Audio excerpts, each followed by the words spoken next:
Book of Heaven. Volume 19, August 14, 1926.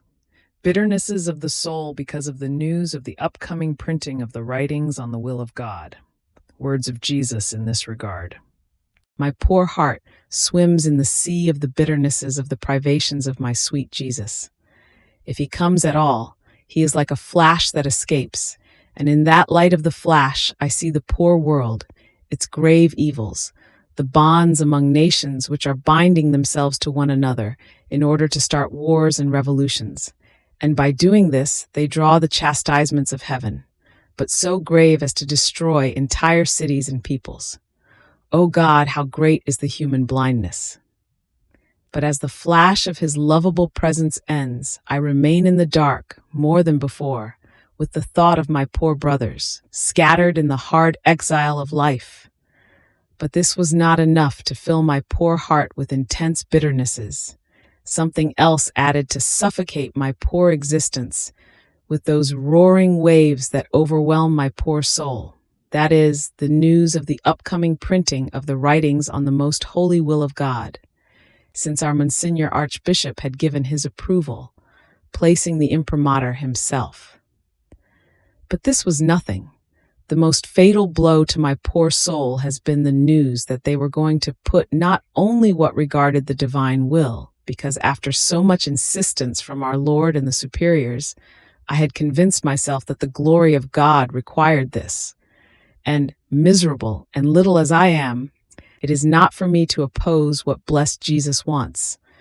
But they were going to put out for printing also the order that Jesus has kept with me and everything he has told me, also about the other virtues and circumstances.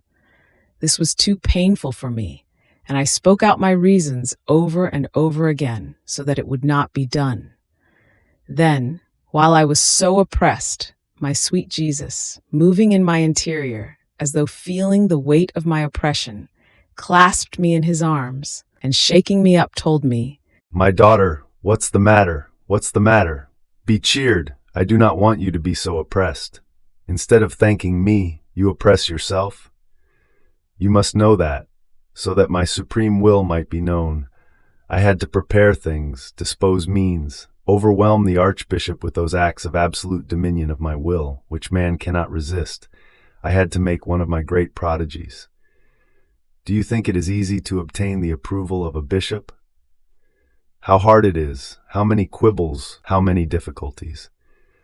And if they approve at all, it is with many restrictions, almost removing the most beautiful shades, the most striking colors from all that my goodness has revealed with so much love.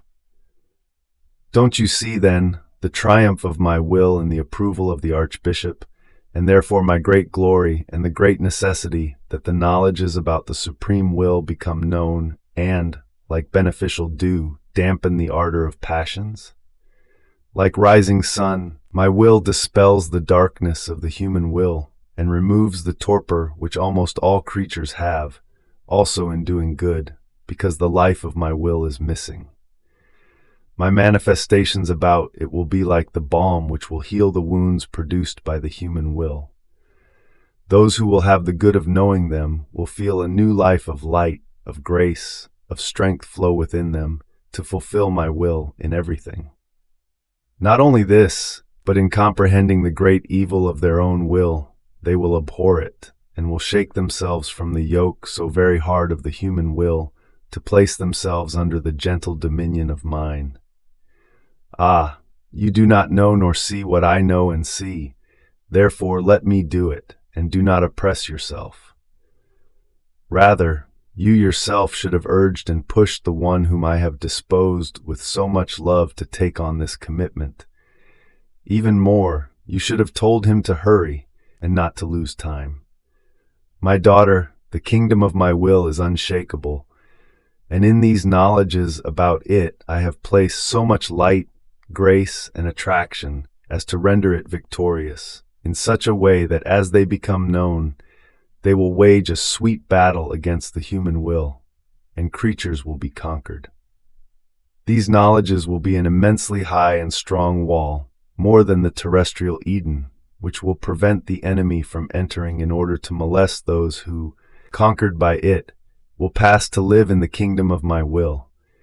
Therefore, do not become disturbed and let me do, and I will dispose everything so that the supreme fiat may be known.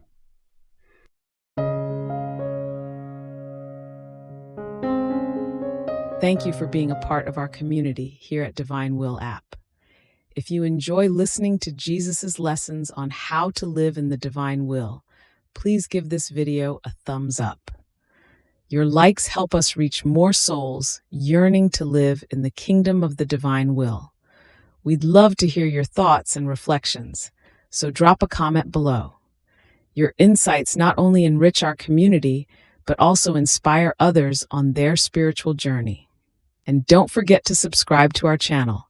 By joining us, you're helping to spread the news of the kingdom of the divine will, so that together we can bring His kingdom to reign on earth as it is in heaven. In the divine will, always.